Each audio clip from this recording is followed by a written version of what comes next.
কিছুদিন যাবত তোমাদের সঙ্গে আমার জীবনের অনেক ছোট্ট ছোট্ট স্মৃতি ভাগ করে নিচ্ছি। এটাও তাদের মধ্যে একটা। গত মার্চে আমরা চলে গেছিলাম কাশ্মীর। এই পুচকুটার সঙ্গে ট্রেনেই আলাপ। এই টানেলগুলো হওয়ার দরুন জম্মু থেকে শ্রীনগর যাওয়ার দূরত্ব অনেকটাই কমে এসেছে। এটা ছিল আমাদের শ্রীনগরের প্রথম দিন। প্রথমেই আমরা চলে গেছিলাম শ্রী আচার্য শঙ্করাচার্যের মন্দিরে। মহাদেব এখানে স্বমহিমায় বিরাজ করছেন। তারপর আমরা চলে গেছিলাম জে.এন বোটানিক্যাল গার্ডেন। আর এই গার্ডেনের সামনেই অনেকে কুলফি বিক্রি করছে। তোমরা যারা শ্রীনগর আসছো তারা অবশ্যই একবার ট্রাই করো। এই কুলফির দুর্দান্ত স্বাদ যে কোনোদিন ভুলবে না এইটুকু বলতে পারি।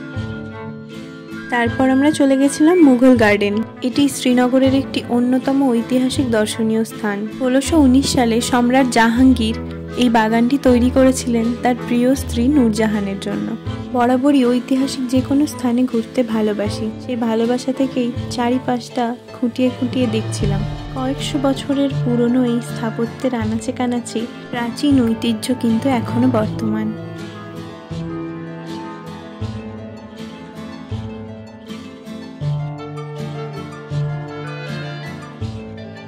তারপর আমরা চলে গেছিলাম চশমে শাহী গার্ডেন এবং তারপর আমরা গেছিলাম নিশাদ পার্ক। এই গার্ডেনগুলি একে অপরের থেকে 15-20 মিনিট দূরত্বে অবস্থিত।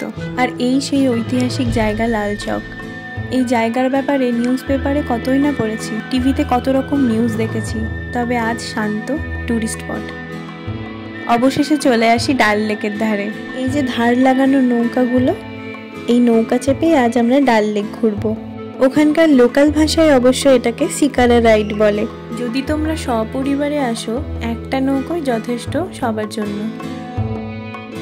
ডাল লেকের মধ্যে অবস্থিত রাতের এই ফ্লোটিং মার্কেট অর্থাৎ মিনা বাজারের দৃশ্য ছিল কিন্তু দুর্দান্ত।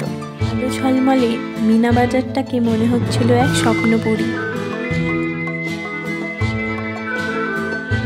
আজ তবে এই পর্যন্তই। খুব শিগগিরই ফিরে আসছি পরের একটা ব্লগ নিয়ে।